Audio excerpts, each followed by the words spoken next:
ચાલો બધાને જય સ્વામિનારાયણ. આપણે લાઈવમાં તો ઘણી વાર બોલતા હોય છે ને કે નિમિષાબેન અબુધાબી દુબઈથી આવો. આજે રૂબરૂ મળી ગયા છે અહીંયા, અને સુરતમાં અહીંયાનું મમ્મીનું ઘર છે ને, સુરત એમના મમ્મીનું સાસરું બંને અહીંયા જ છે. પણ આજે આપણને રૂબરૂ મળી ગયા છે અને રસ પીવા ઉભા રહ્યા. મને ફોન આવ્યો હોય કે ક્યાં, મેં કીધું આ જગ્યાએ આપણે મળી તો બિચારા કેટલા દૂરથી અહીંયા મળવા આવ્યા. Thank you.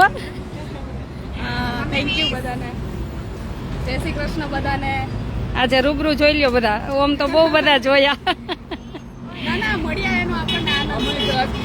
આપણે સેવા એમની આપણે લાઈવ જોતા હોઈએ છીએ, ખૂબ સરસ સેવા કરે છે.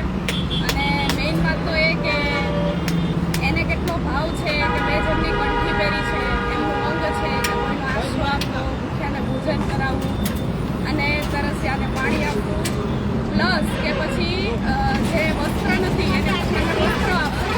એટલે એમને જે કંઠી ધારણ કરી છે એની ઉપર પણ એમને કેટલો ભાવ છે કે મેં જે કંઠી ધારણ કરી છે એનો જે હેતુ છે, ઉદ્દેશ્ય છે, એ મારે મારા આખા જીવનમાં ટકાવવા. એટલે આજે જ્યારે મેં એમને લાઈવ જોયા ને ત્યારે ખૂબ આનંદ થયો, અને લાઈવ મળવાનો અવસર મળ્યો ને ખૂબ આનંદ થયો. ના ના, થેન્ક યુ, મને બહુ આનંદ થયો. અને આશ્રમ તમે બનાવ્યો તે સારામાં સારું કામ કર્યું છે કે દીકરીઓ માટે આજે 6 થી 12 ધોરણની જે દીકરીઓ છે ત્યાં આશ્રમમાં રહેશે, ભણશે, એ લોકોને સરસ મજાનું જીવન મળશે, સંસ્કાર મળશે, એજ્યુકેશન મળશે. બધા સંસ્કૃત સુભાષિત છે ને કે વિદ્યા વિદ્યાધનમ સર્વધનમ પ્રદાન.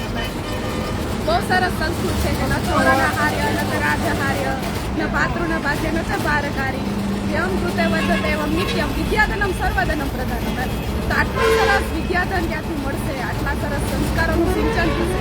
બરાબર, જે નિરાધાર બહેનો છે એને ત્યાં આશ્રય મળશે. બાળકોને આટલો સરસ મજાનો ખાસ કરીને દીકરીઓ માટે બને છે તેનો ખૂબ જ આનંદ છે. બેન આટલું સરસ એનું હેન્ડલિંગ કરી રહ્યા છે, આટલી સરસ સેવા ત્યાં આપી રહ્યા છે. ખૂબ ખૂબ ખૂબ આનંદ થાય છે. અને આજે મને લાઈવ મળ્યા સુરતમાં, દાનેશ્વરી કર્ણની ભૂમિમાં મળ્યા, એનો મને ખૂબ આનંદ છે. મને આનંદ છે કે નિમિષાબેન મળ્યા. એનું દાન હોય ને કોઈ દી નામ નહીં બોલવાનું, એનું અવારનવાર દાન હોય જ છે. મને કે નામ નહીં બોલવાનું, એનું દાન હોય જ છે નિમિષાબેન નું કે બેન આ સેવા કરી નાખજો, પણ ક્યારેય નામ નહીં બોલવાનું. એટલે આજે મને મળ્યા ને એટલે બહુ આનંદ થયો. એમ કે ભગવાનને પ્રાર્થના કરી કે તમને વિદેશની ધરતી ઉપર ભગવાન તમારી અખંડ રક્ષા કરે. ચાલો, જય સ્વામિનારાયણ. જય શ્રી કૃષ્ણ. જય શ્રી કૃષ્ણ. જય શ્રી કૃષ્ણ.